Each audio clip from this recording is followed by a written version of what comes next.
Mayong adlaw sa tanan. Welcome to Independent Liberty Baptist Church. Once again, kinyong alagad si Brother Rail M40 sa mayong sa gyapon mayong adlaw gid sa inyong tanan. O ganyan sab kita sa pagpaminaw o pagtuon sa pulong sa Dios tungod kay ang pulong sa Dios bililhon o importante gid kay sa atong kinabuhing inadlaw-adlaw nga Kristohanon o labi na gitong na mga tao nga adunay pagtamod sa iya nga pulong tungod kay alang kanila ang pulong sa Dios sweet as a honeycomb and more desire kanato nga mga Kristohanon nga nagahandom gid kanunay sa pulong sa Dios.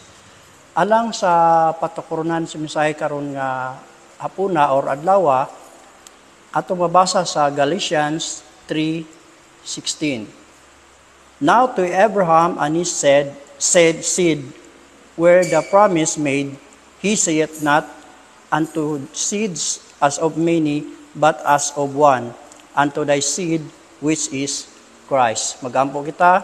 Our dear most gracious and heavenly Father, Lord, thank you God once sa imong kaayo karon Lord nga kami naanya sab sulti na sab sa impulong magatuon na sab Ginoo. Nga salamat sa oras o panahon nga imong gihatag kanamo sa pagsulti sa imong pulong. Imo ako nga worthy og takos og angayan sa pagbatbat sa imong pulong karong orasa Lord. Tagay ako Ginoo sa langit no nakaalam, pakiistorya ka kanamo Ginoo, ginamit kini imong ubos nga alagad. Amahan akong ginampo nga ikaw magakontrola sa palibot, tagaig maay Ginoo nga palibot Lord nga ang imong pulong gyud Ginoo mao gyud ang ma-emphasize og mapokus sa pagpaminaw Lord o ilayo sa mga daotang elemento Ginoo sa matagtagsa nila kapanimalay nga makapokus gid sila sa pagpaminaw sa pulong Lord. Dalaygon ang imong ngalan karon nga orasa Lord. Akong gin-acknowledge nga ang hain gitong isa o duha o tulo nagakatigom sa imong ngalan ana ikaw uban taliwala kanila ug bisan pa man kanamo dinhi. O kini tanan among ginasalig tungod lamang sa ngalan ni Ginoong Kristo. Amen. Once again, maayong hapon sa tanan. Aniana usab kita nining ato ang topiko, the 7 dispensations in the Bible. Last Sunday ato karong apasumpay kung mahinumduman nato nga diin last Sunday ang Kingdom of Judah nakabalik na sa ilahang gingharian luyo o gikan sa pagsakop kanila sa Kingdom of Babylon. Pagka 538 BC, nakabalik sila under sa Persian Empire o nga ang Judah and Samaria are existed as two autonomous mutual province under sa Persian Empire. So ang Northern Kingdom nga gitawag og Northern Kingdom karon sa una gitawag sila og mga Samaria or ang nahibalik ang kaning mga Samaria nga gikan sila sa mga ancient Samarian nga katong nagasimba og mga Diyos o katong giingon ako nga demon gods or kanang idol calves nga ang kadaghanan sa kanila nahanaw na gitanggalan na nila ang ilang pagkaila sa Dios nga mao ang ilang manunubos ug manluluwas, dili na sila Jewish apan na ay mga tipak o fragments nga naga-exist kauban na sa Judah pagbalik sa Kingdom of Israel nga ang Judah ug Samaria aduna sila'y autonomous nga mga lahi-laing autonomous nga mutual sa province under sa ancient nga ay under sa Persian Empire nga diin ang Samaria nga nagahimo pud sila ilang sarili nga kuan kanang relihiyon nga ang ilang gyapong gibasihan sa ilang mga scriptures ang katong gyapong Pentateuch o mausab kining Pentateuch sa Judah. Ang Pentateuch mao kani ang mga books of Moses kay Old Testament pa man to. So mao kana ang ilang scripture sa una apan ang kalainan lang sa Judah o sa kining Samaria, ang ilahang temple sa Samaria kay digto sa Mount Gerizim apa kay mao kuno ang giingon nga gi-choice sa God sa ilaha. Apan ang tinuod sa Bible na ingon nga ang Ginoo choose ngadto sa Mount Zion nga mao kani atong Bible nga ginatuhuan.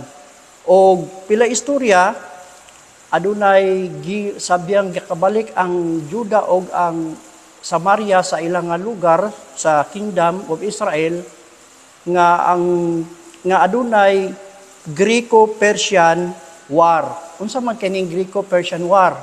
Nga ang Greece ug ang Persian aduna sila'y series of war gikan pa niadtong 492 hangtod sa 449 BC, halos half century ang ilahang pagginirahay. Og pilay istorya ang kining Kingdom of ang kining Persian Empire nalupig ra gyud gyapon sa Greece Empire nga gipamunuan na ni Alexander the Great. Diri na nigawa ang gitawag og Alexander the Great kaning sa napulihan na nga empire ang kining Persian Empire. Og pila istorya nga diin ang atong makuha pud sa ani nga mensahe nga nakatabang gid pag-ayo no ang Persian Empire sa Israel tungkay nagikan sa pagsakop kanila sa Babylon. Apan ang Persian wala pud sila pahuway, wala sila kay naka-enjoy sa ilang nga empire kay aduna sila'y kanunay nga panagbangi ug away sa Greece Empire nga diin dugay ang ilang panag-away nga adunay series of war. Sa ato usab nga mga Kristohanon dili gyud hayahay ang kinabuhing Kristohanon kay matag karon ug unya aduna kitay spiritual battle against sa mga dautan. Kay kung kita nga wala kita pasalig ang Ginoo nga kung nahimo tang Kristohanon mura na lagwala. Apan ang Bible nagaingon nga kita nga mga Kristohanon gitawag kita og soldiers of Christ. Og ang sundalo ni Kristo every now and then kailangan gyud nga mahimong be sober, watchful. Ingon diri sa 1 Peter 5:8, be watchful, be sober, be vigilant, because your devils is like a roaring lion. Nauna nga ang ato ang pangalan sa usab sa atong pagkakristohano no gitawag kita og kining soldiers, good soldiers of Christ. Makahinumdum ko ganiha kay Brad Joel, ingon siya nga nibalik na siya sa headquarters. Tungod kay kita nga mga Kristohanon, sundalo ni Kristo. Pagka abot sa dili lamang kay sundalo kita ni Kristo, dili lang kay sundalo kita ni Kristo, kundi sa tibuok na gina natong kinabuhi nga sundalo ta nga hantod kini sa day of redemption. Kung asa kutob ang rapture, diha kita kanunay nga magabaro kita kanunay isip Kristohanon. Ningon ang Bible sa mao gyapon giingon nigdungna, we be sober, we watch, be vigilant, kay ang devil is as a roaring lion. Kung sa una ang dautan kuan pa kanang double time pa siya nga kuan sa tuwa, magtintal or kaniani man siya sa kalibutan aron sa pagguba o sa pagpatay sa tao. So sa una double time, triple time, karon ang dautan or ang yawa or ang demon magasamok-samok sa atoa, committed na gid siya sa pagguba o sa destroy sa kinabuhi sa usa ka Kristohanon. Labi na gyud nga hapit na gyud mo balik ang Ginoo. Makita nato nga kanunay na lang nga nay mga katalagman every now and then, mukalit lang nga mubaha, mukalit lang nga nay linog-linog nga meta ginagmay lang. So kailangan na gyud karon ang sign nga mag-alagad gid kita sa Ginoo sincerely. Kay ang yawa muatake sa kinabuhi sa usa ka Kristohanon, especially in a halt circumstance. Unsa man kaning halt? Itch, atakihon ka sa dautan, kung naka sa itch, hungry, gutom, dili may paminsar sa pangununa, dali kang matintal niya na. mao kana nga si Ginoong Jesucristo gitintal sa dautan sa panahon nga gutom siya. Apan sa ingon sa Ginoo, man shall not live by bread alone, but every word that proceedeth out of the mouth of God. A, sa halt, angry, samot na. Ningon ang Bible nga, kung pwede ka masuko, ayaw sa pagpakasala. Pero mostly good masuko, no? Makabugwat good og mga words nga mga dautan, og mga dili, mga maay nga pulong, nga diin, nga ayang kabangi, magkinambyo ay sila og mga hamahait nga butang. Sama sa dagong, kutsilyo, og kuan pa gamit sa mga panagat, bangka, abugsay, ug uban pa dia. Basta kay abot pasabot na ko ani nga kung magkasuko ka man apan ayaw sa pagpakasala, diya mo atake ang dautan. When you are in L, halt, H-A-L-P-L, lonely. Kung lonely ka kayo, dali kay kang atakihon sa dautan yana nga ako no maisa uy magkaimingaw magkayo ng mga naaka sa mga loneliness yung mga feelings kusog kayo si Satan mo atake niya na nga circumstances. Kung letter T, tired, kapoy ka kayo, dili ka maayo mo paminsar sa imong nuna anak kay kapoy ka kayo ug ang imong mga decision making nga kay kapoy, kasagaran sometimes mali usab ang mga desisyon nga imong himuon na musa mostly moatake si Satanas sa ato ang kinabuhing Kristiyanon. We are in a halt position, circumstances. Pagka 332 BC, nidaog naman ang Greece, sila na po'y nisakop sa Juda. Pagka 332 BC, ang Greece Empire na sad ang ni conquered sa Juda. Apan pagka 167 to 160 BC, under sa adunay usa ka strong leader sa Juda nga mao si Judas Maccabeus, or gikan siya sa mga family nga Hasmonean family or Hasmonean dynasty. Nagsucceeded sila sa ilang revolt, pag-rebuilding against sa Greece Empire, ug nagkaroon sila og independent sa ilang nasod, kay napildi nila ang Greece sa pagdipinsa sa ilang nasod, ug naka-enjoy sila sa ilang pamunuan nga gidumalaan sa mga Hasmonean dynasty nga mga Jewish nga ilaha kini sab nga makonsider nga sila ang hari, ang kaning mga Hasmonean or Maccabees, o gianggaan sila og Maccabees sa unang nga panahon. Apan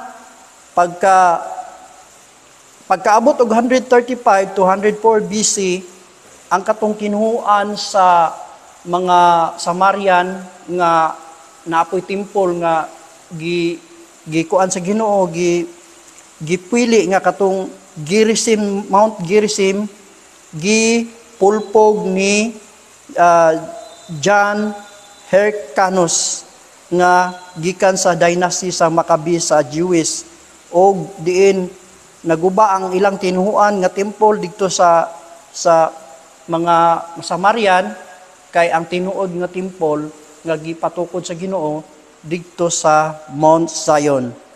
Og pagka 63 BC, og paghuman sa 63 BC, ang Roman Empire na pod ang nisakop sa Juda, tungod kay napildi ang Greece Empire sa Roman Empire, nga diin daghan kay ang mga empire nga nasakop ang Juda gikan pa sa Assyrian, Babylonian, Persian, Grecian, ug karon ang nisakop na sad sa ilaha mao na sad ang Roman Empire pagka 63 BC nga gi-conquered ni General Pompey sa Roman Empire ang Jerusalem, og na-conquer na pod og nasakop na ang sa Roman Empire ang Israel. Og diin mao kaning mga ekspresyon ano Ginoong Jesucristo nga unsay man sa diya sa kwarta kang Caesar, ihatag ang Caesar kung sa ang kang Caesar, o gihatag sa Ginoo ang iya sa Ginoo. Tungod kay ini tungura na conquer na sila sa Roman Empire. Og pila istorya hantod nga natao na ang manluluwas nga si Ginoong Hesukristo nga diin mao na kini ang gitawag og dispensation of grace. Mostly nga ang dispensation of grace gikan siya sa kining gitawag og the day of Pentecost hantod siya sa rapture. Mao kanya ang grace dispensation. Og atong nabasa diri sa Galatians 3:16 nga muabot ang gisaad sa Dios kang Abraham nga grasya nga sa dispensation of promise pa lang gitagna na nga i-provide sa Ginoo ang kining grace dispensation. Nga basa na to sa Galatians 3:16, now to Abraham and his seed where the promise is made, he saith not that unto seeds as of many, but as of one, and thy seed which is Christ. So ang grace nga gisaad kang Abraham mao si Jesus Christ. Sadya nga naabot na ang grasya, mao na kani karon nga naa kita karon niining panahon na grace dispensation nga diin grasya na nga dispensation og dili na dispensation of the law.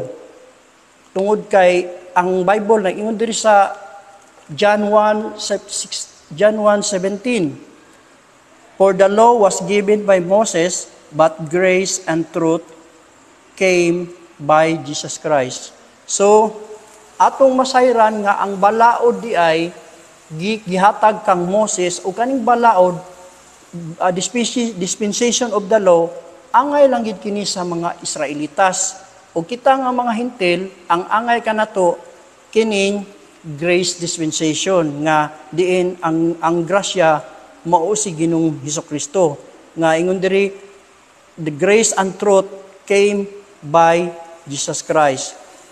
Ug atong may baluan diri nga ang balaod lahi gyud kaayo siya sa grasya tungod kay sa balaod kung masipyat sila silutan og mosangpot magani kini sa kamatayon.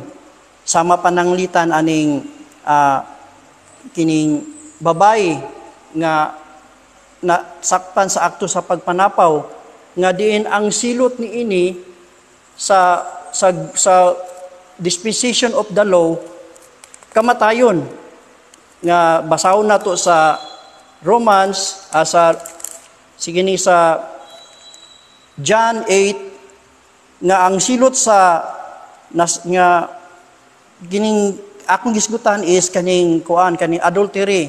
Nga ingon sa balaod, sa law of dispensation, nga ang masakpan nga akto sa pagpanapaw, silutan sa kamatayon. Basahon na to sa John 8:3 hangtod sa 7, and the scribes and the Pharisees brought unto him. Ug ang mga iskriba ug ang mga Parasiyo midala ngadto kang Ginoong Kristo. Dala sila nga to him a woman taken in adultery, usa ka babae nga nanapaw. When they had set her in the midst, og sadya nga siya gibutang nila sa ang iyang atubangan. Verse 4, and they say unto him, Master, this woman was taken in adultery. Ingon diri magtutudlo kaning bayhana nanapaw in the very act og sa akto gayud nga pagpanapaw. Apan diri no matingala tab sa verse 4 no kay nasakpan man kuno ang babae sa akto sa pagpanapaw, asa man ang lalaki kay akto man. Siguro kaning lalaki siguro no kaning kuan siya kanang dako siguro ni granggo sa relihiyoso o kaning lalaki nakaiskapo. Kay ningon magri sa akto nga pagpanapaw. So nakita gid ang lalaki pero wala masakpan no. Balik ta sa verse 5. Now Moses in the law commanded us. Ug karon si ingon ang mga tao no. Si Moses sa balaod nagmando kanato nga that such should be stoned, na batuon siya hantod siya mamatay. What thou sayest? Ano siya? Mabasa nato diri sa Deuteronomy 22 nga bato nga ang masak nga diin giingon na nako nga musangpot sa kamatayon ang makasala sa balaod sa unang panahon sa kini gitawag og law of dispensation nga kung makasala sa mga pamalaod ini silutan ug bisan pa man sa kamatayon. Og atong mabasa diri kung sa John 8 lang ta magbasa, murag masuko ang mga babae ani kay nganuman ang babae ra day silutan kay sa akto nga pagpanapaw apil pod ang lalaki. Mabasa nato ron diri sa verse 22 sa chapter 22. If a man be found lying with a woman married to an husband, kung ang babae masakpan nga mipatol sa lalaki nga adunay bana ay may asawa ug ang likewise usab kung ang asawa masakpan sa akto nga adunay nga nipatol sa adunay asawa o kamo na lang mo sabot ana kung ang akong words adunay conflict pero masabtan gid kay na ninyo, then they shall both of them die. Sila mga matay gayud, silutan sila sa kamatayon tungod kay sila nakasala ug tungod kay ang law of dispensation of the law ang masipyat silutan gayud sa kamatayon. And both the man that lay with the woman and the woman, so shalt thou put away evil from Israel. So mark the words, so shalt thou put away evil from Israel. So sa ato nga kultura nga Pilipino, no, kung ang ilang anak kanang mga Pilipino nga unbeliever ha, nga kung ilang anak nag-ipon-ipon na dili gina sila mutugot nga ang ilahang anak sa ilang balay sa lang ginikanan gyapon mo puyo kay kanang matakdan sila sa malas or kanang gitawag og kabuisitan ba na siya nga words sa kuan sa iyalang mga anak tungod kay niingon masadri sa Bible nga naa gayud di ay kay ingon diri, so shalt thou put away evil from Israel. So mao day nga ilagyo kining patyon aron nga ang mga tunglo dili sila mapiksan sa tunglo sa gibuhat sa mga nahimo niya nga salaod. Pero sa ato karon kay kanang kanang ang mga ginikanan ilagyud nga ipalain ang ilang anak kung naghimo niya na kung mahimo lain pug abuhan kay para dili sila ma-apil sa evil nga gibuhat sa ilang mga anak nga nagpakasala ana.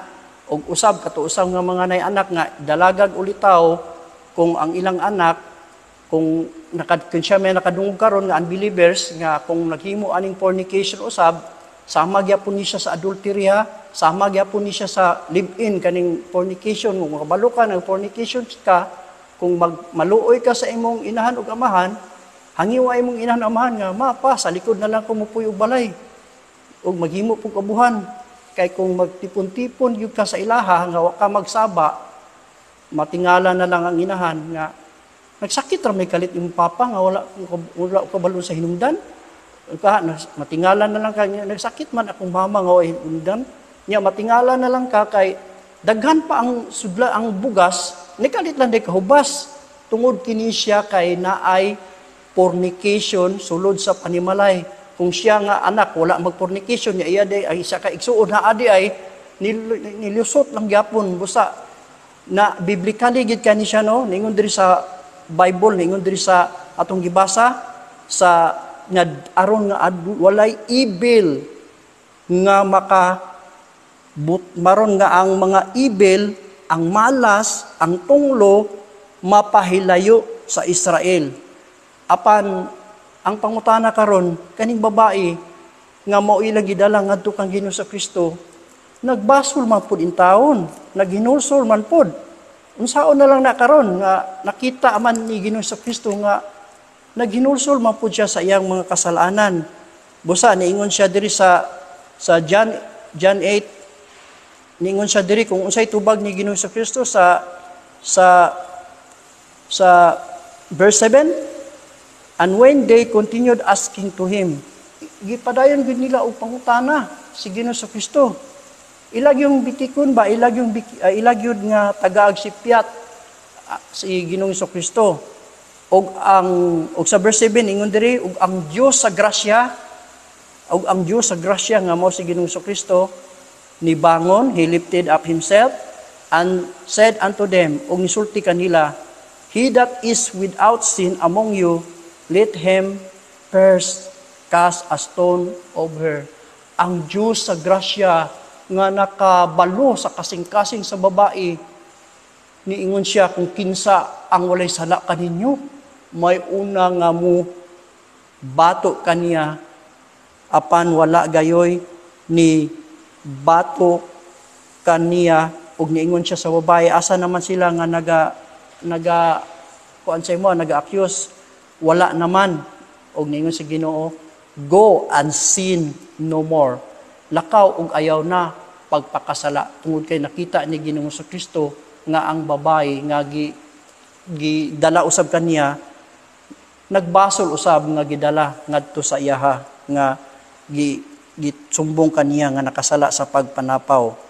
Ikaduha nga sala nga musangpot gyapon kini sa kamatayon, kaning patyon ang kaning masipyat sa pagsimba kaniadto nga mabasa nato sa Deuteronomy 17:2 nga naay mga pagsimba nga dili para sa ato nga pagsimba karon nga kung maka-absenta wala may problema kay naamata karon sa grasya nga pamalaod apan diri sa Old Testament law or gitawag law dispensation nga ang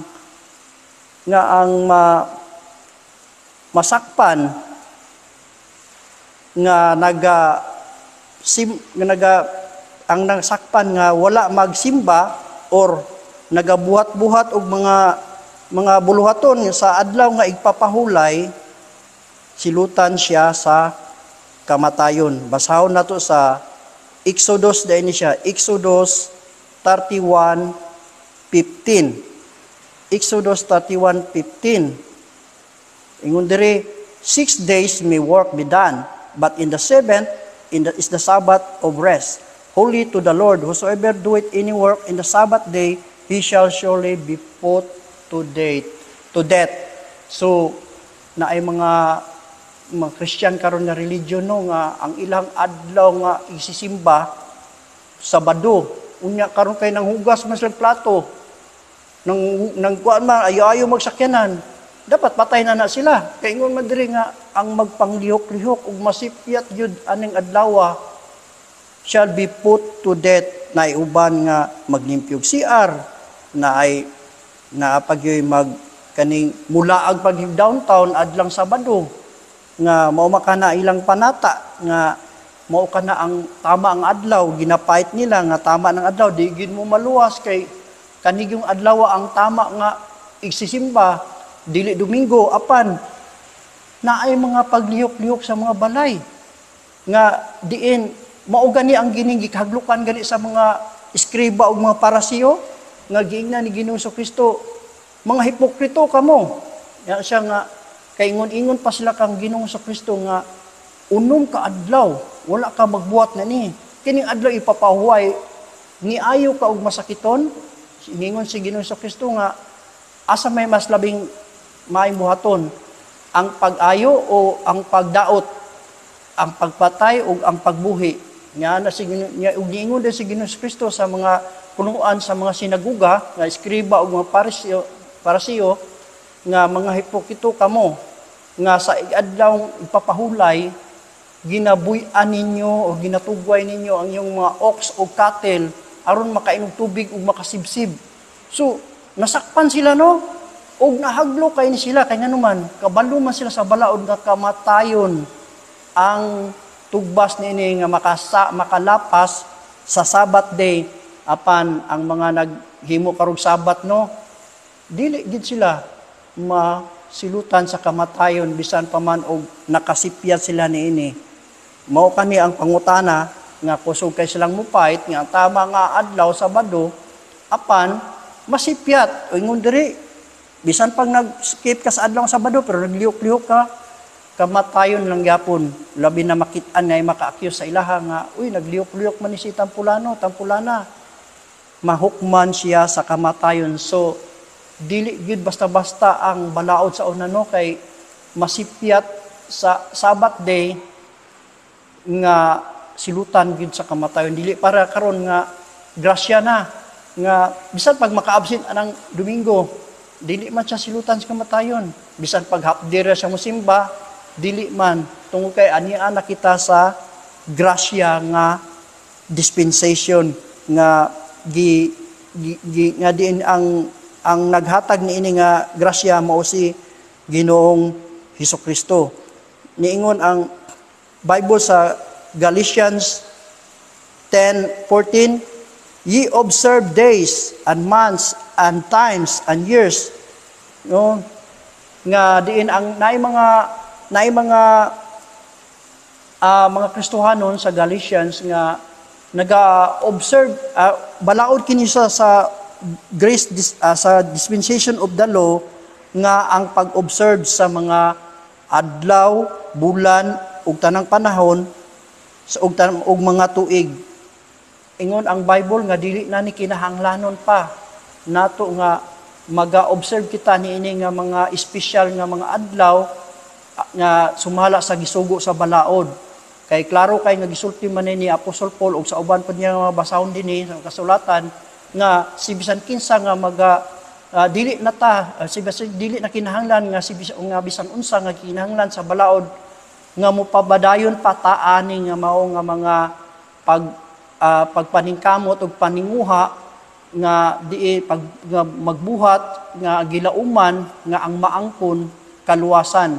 Giklaro ni Apostol Pablo nga dili kaluwasan ang maangkon ni ana kundi gitawag og ingon pod sa Bible gyapon nga ang bat of debs na ana sa Galatian nga ang padayon lang gyapon sa pagtuman sa balaod dili kaluwasan ang maangkon bat of debs utang na inon ang maangkon sadya nga naingon diya sa Bible for I reckon not the reward of grace but of debs. No?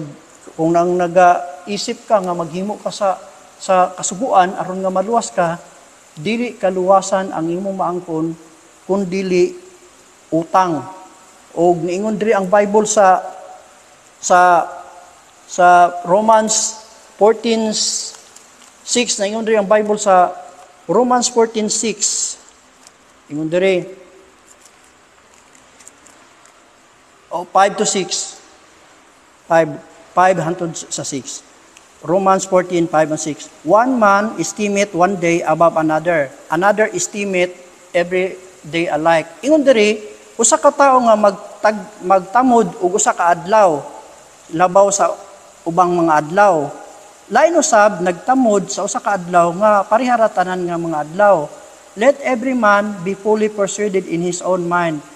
Pasagdi nga ang tagsa ka tawo be fully persuaded nga holy or kinatibuk-an or bug-os nga nadani sa iyang kaugalingon. No? Pasagdi lang sa siya kung mauna ang iyang gikutuan sa iyang una-una, persuaded in his own mind. He that regardeth the day, siya nga nagatagad sa adlaw, regardeth it unto the Lord. Nagatagad niini ngadto sa Dios. And he that regardeth not the day, og siya nga wala nagatagad anang adlaw, to the Lord, he that not regard it.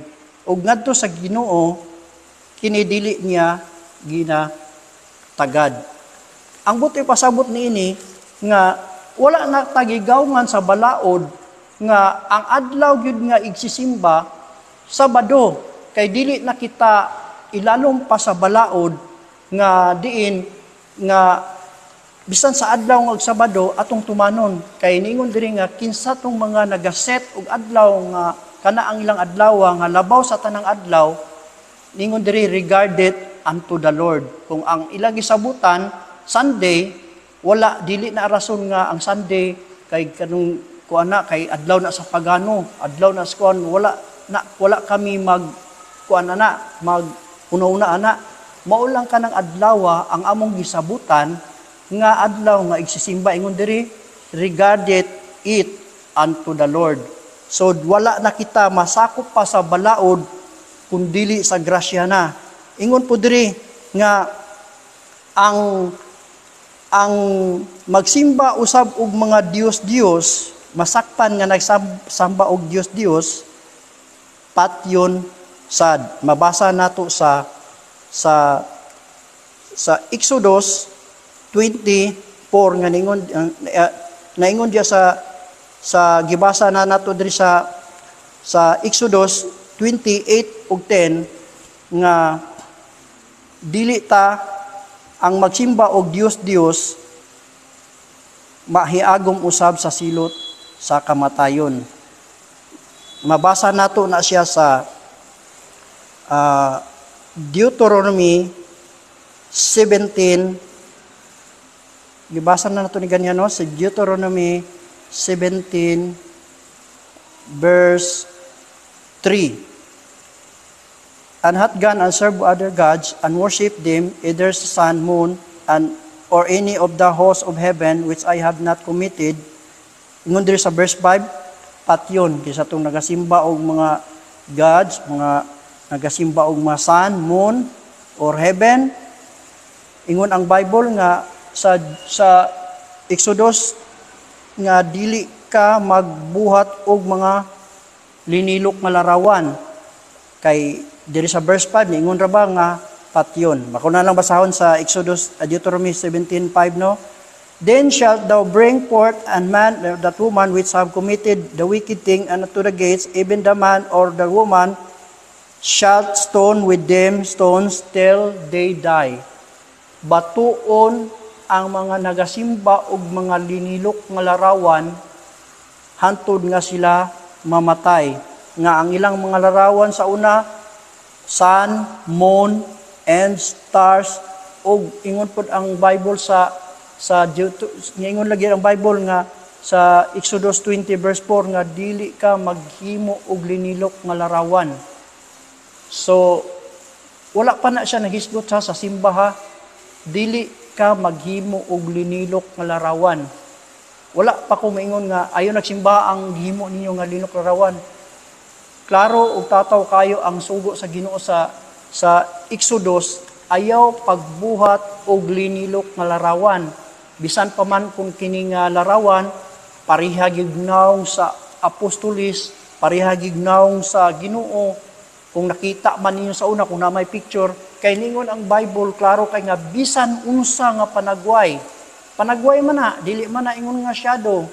Ingon dia sa bisan unsa nga panagway dili ka mohimo og mga linilok nga larawan.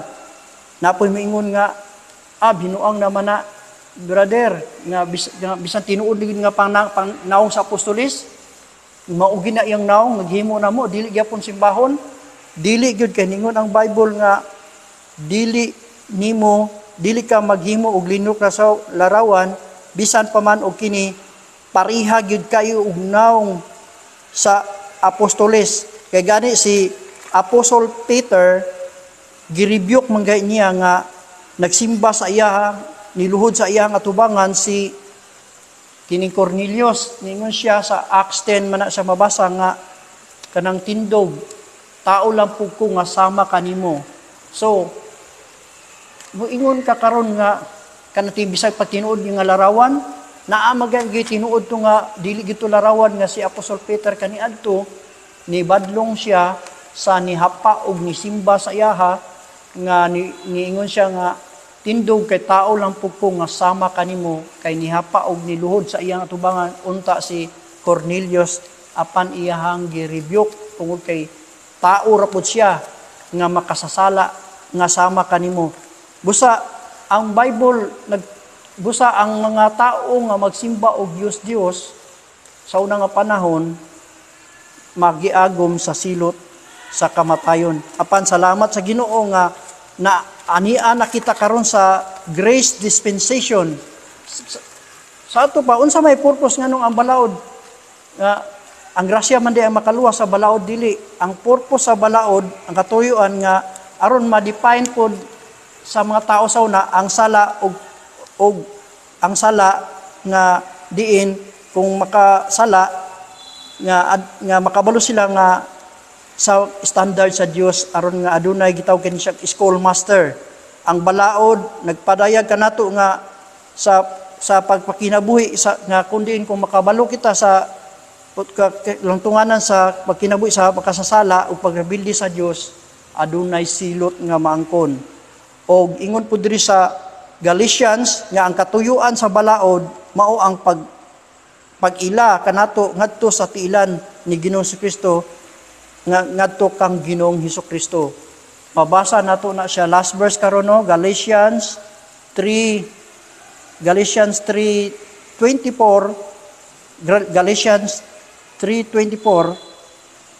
Nag-ingon diri sa Galatians 3:24, wherefore the law was our schoolmaster to bring us unto Christ that we might be justified by faith. Mao kana ang purpose sa balaod aron sa pagdala ngadto kang Ginoo sa Kristo. Namugna ang balaod nga diin nga musilot sa tao apan makahatag kana siya og kanang appreciate nato kay Ginoong Kristo. Ay salamat nga naaday makaluwas ato ning balaod kay niabot si Ginoong Kristo. So ang balaod usa siya ka definition, usa siya ka hulagway nga makalingi ta o maka-appreciate ta kang Ginoong Kristo kay naatay choices nga maluwas ta ang mga silot sa balaod. Mao na nga ang balaod gihimo aron nga kita maka-appreciate pag-ay kang Ginoong Kristo kung unsa ka importante ang kaluwasan sa grasya. Og mao kato ang pulong sa Dios karon nga adlaw or hinaut ta nga ang matag-usa na panalanginan. Magampo kita. Balaan o labing gamhanan nga Diyos, salamat kay Ginoo nining orasa, nagisikot na sa aming pulong Ginoo, may tungod sa grasya o balaod. Hinauta Ginoo nga masabtan ka to sa yano lamang nga pagsabot na mo Lord, nga diin nga unsa ka importante ang grasya nga naangko namo Ginoo, niingon sa Bible sa Ephesians 2:8-9, for by grace are you saved through faith, and that not of yourself, it is the gift of God, not of works, lest any man should boast. Busa, salamat kay Ginoo nga diin naabot ang grasya sa imong bugtong nga anak nga si Ginoong Kristo nga bisan pa og mga makasasala kami, dili kami angayan nga gihatagan ang grasya nga giin Ginoo naghatag ka nga naghatag ka kanamo pan nga dili angay kanamo, naghatag ka sa grasya nga diin dili kami takos sa imo kinaiya alang sa katawhan apan nahimo gyapon kami Ginoo nga gipakatakos nimo Ginoo sa imong grasya nga ang salamat Ginoo sa imong kinaiya sa pagka grasya nga Dios or gracious God o mapaungaron nga Dios. Salamat kay Ginoo nga sa salvation by grace nakaangkon kami Ginoo nga bisan kami dili angayan maluwas apan ang rason ngano nga naluwas kami tungod kay ikaw nagpakamatay dito sa krus sa Kalbaryo. Salamat kay Ginoo nga sa tungod sa grasya nga naabot nga mao ikaw Ginoong Kristo, nakaangkon kami sa mga paglaom nining kinabuhia nining nga panahon na. Dalagan imong ngalan Lord karong orasa, in Jesus name we pray. Amen.